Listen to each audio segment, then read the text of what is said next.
بسم اللہ الرحمن الرحیم۔ السلام علیکم پیارے ناظرین، استقامت کی برکات۔ لشکر اسلام کے یہ دونوں جانباز نہ صرف یہ کہ حسن و جمال میں بے مثال تھے، بلکہ عقل و فرازگی اور شجاعت و مردانگی میں بھی ان کا کوئی ثانی نہ تھا۔ یہ میدان جنگ میں چیتے کی طرح جھپٹتے اور شیر کی طرح دشمن کو دبوچتے، آن کی آن میں دشمن اسلام کے کشتوں کے پھٹنے لگا دیتے۔ کیسے روم کے نصرانی سپاسلار نے جب انہیں اپنی صلیبی افواج پر عقابوں کی طرح جھپٹتے اور پلٹتے دیکھا تو دنگ رہ گئے، کیونکہ یہ شاہ سواری، نیزہ بازی، تیر بازی اور شمشیر زنی میں اپنی مثال آپ تھے۔ امیر المومنین حضرت عمر بن خطاب رضی اللہ تعالیٰ عنہ نے ان کی جرأت و جسارت کی بنا پر انہیں ملک شام میں جہاد کرنے والے لشکر اسلام میں بھیج دیا تو یہ میدان کا زار میں شجاعتوں اور بصالتوں کے نئے باب رقم کرنے لگے۔ ان کی جنگی چالوں اور حربی صلاحیتوں کی وجہ سے نصرانی سپہ سالار نے اپنے کمانڈروں اور سپاہیوں کو حکم دیا کہ کسی نہ کسی طرح ان دونوں بھائیوں کو زندہ پکڑ لیا جائے، کیونکہ ان کی گرفتاری سے مسلمانوں کی کمر ٹوٹ جائے گی اور وہ کسی بھی معرکہ میں کامیاب نہ ہو سکیں گے۔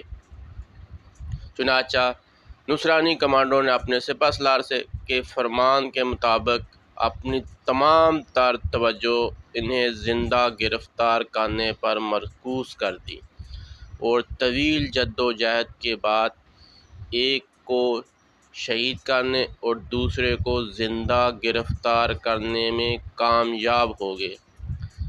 نصرانی سپہ سالار نے جب اس جانباز کو دیکھا تو اس کے حسن و جمال اور عزم و استقلال کو دیکھ کر حیرت زدہ رہ گیا، کیونکہ اس نے ان کے متعلق جیسا سنا تھا اس سے بڑھ کر پایا۔ اس کے چہرے سے شرافت و بزرگی ٹپک رہی تھی، وہ باوجود بلا کے بہادر شجاعت ہونے کے فرشتوں کی طرح معصوم نظر آ رہا تھا۔ اس نے اس کی گرفتاری سے قبل سن رکھا تھا کہ مسلمان مجاہدین کی فتوحات کا اصل راز یہ ہے کہ وہ یعنی رات کو عبادت گزار اور دن کو شاہ سوار ہوتے ہیں، نہ وہ شراب پیتے ہیں نہ زنا کرتے ہیں، بلکہ ان کے پچھلے ان کی بیویوں کا احترام سگی ماؤں سے بڑھ کر کرتے ہیں۔ لیکن اسے کسی مجاہد سے بالمشافہ ملاقات کا موقع پہلی دفعہ ہاتھ آیا تھا۔ چنانچہ جب اس نے اس جانباز کے حسن کمال دیکھے تو اپنے ساتھیوں سے مشورہ کیا کہ اس جیسے عابد و زاہد، خوب رو اور حسین مجاہد کو قتل کرنے کی بجائے اگر نصرانی بنا لیا جائے تو یہ بڑا نامور اور سینٹ ثابت ہوگا، ہمارے مذہب کے لیے تقویت کا باعث بنے گا۔ جو شخص یہ ثواب کا کام کرنے میں کامیاب ہو جائے گا اسے سلطنت کی طرف سے نقد انعام دیا جائے گا۔ ہم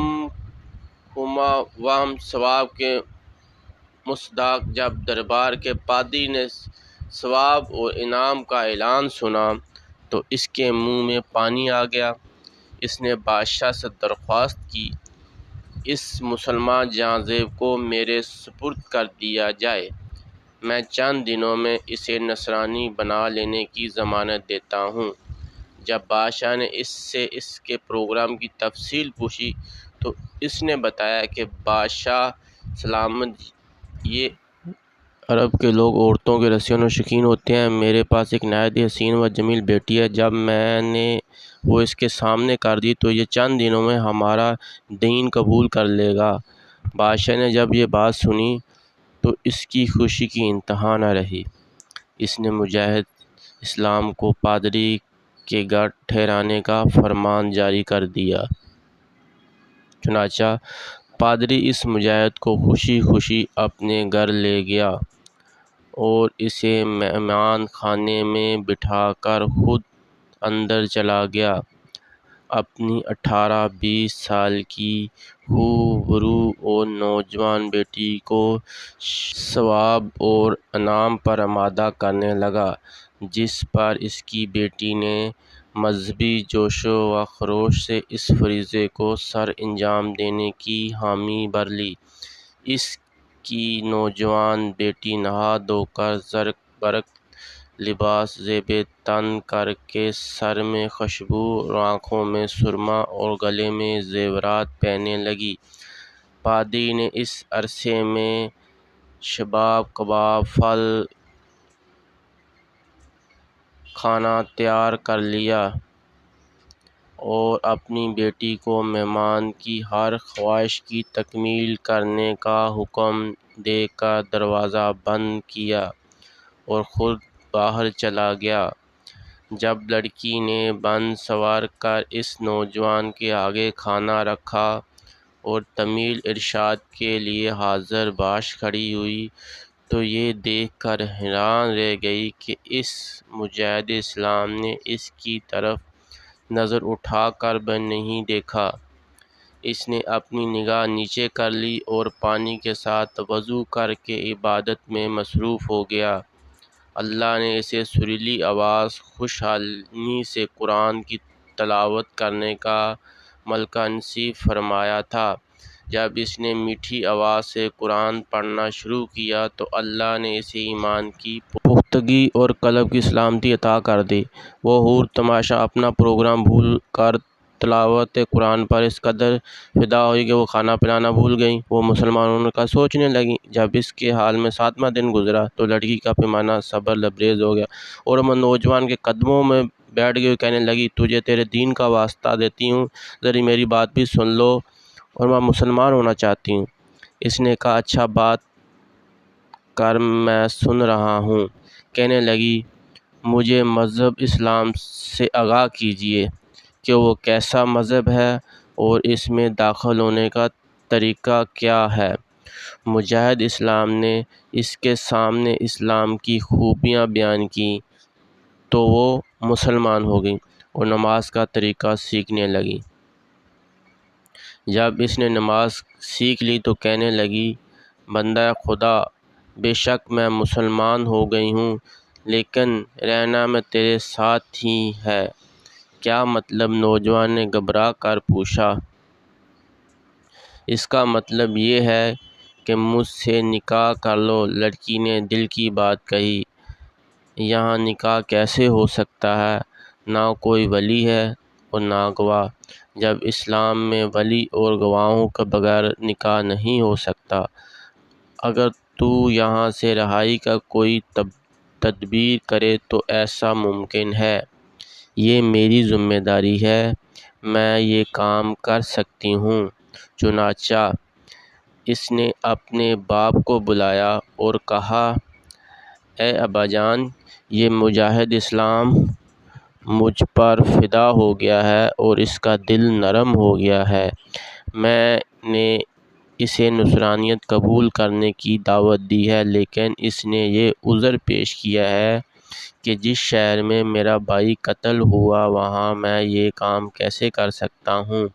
ہاں، اگر مجھے یہاں سے نکال کر کسی اور بستی میں رکھا جائے تو میرا دل قرار پکڑے گا، اور جب میرے دل سے اپنے بھائی کے قتل کا غم دور ہو گیا تو ممکن ہے کہ میں تمہارا مقصد پورا کر دوں۔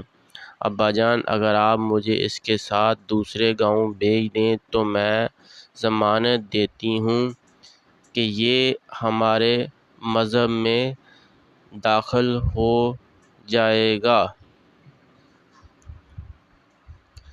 چنانچہ اس کا باپ نصرانیت کے حکمران کے پاس چلا گیا اور پادری نے جب نوجوان بیٹی کی یہ بات سنی تو پھولا نہ سمایا اور بڑی تیزی سے سپہ سالار کے پاس چلا گیا اور عرض کی، محترم، امید بر آئی ہے، لیکن اتنی سی کسر رہ گئی ہے کہ وہ 2 دن صبر کر لیا جائے اور انہیں دوسرے گاؤں بھیج دیا جائے۔ سپہ سالار نے جب پادری کی زبانی تفصیل سنی تو بہت خوش ہوا اور اپنے مذہب کی ترویج و اشاعت کا بڑا متمنی تھا۔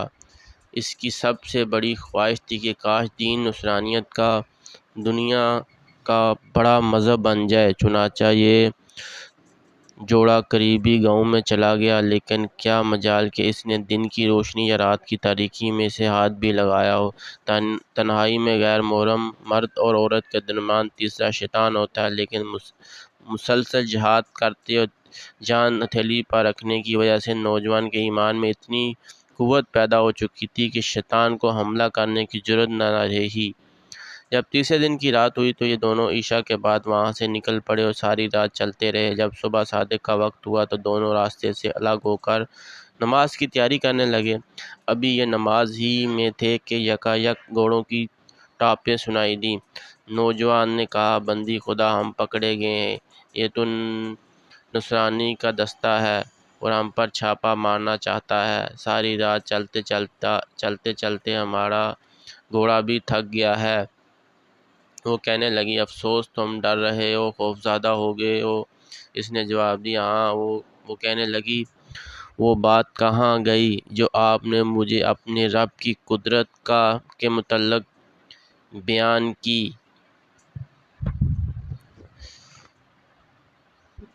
یہ تھا ابھی مسلمان ہونے والی لڑکی کا جذبہ اور اپنے اللہ پر یقین۔ اس کے بعد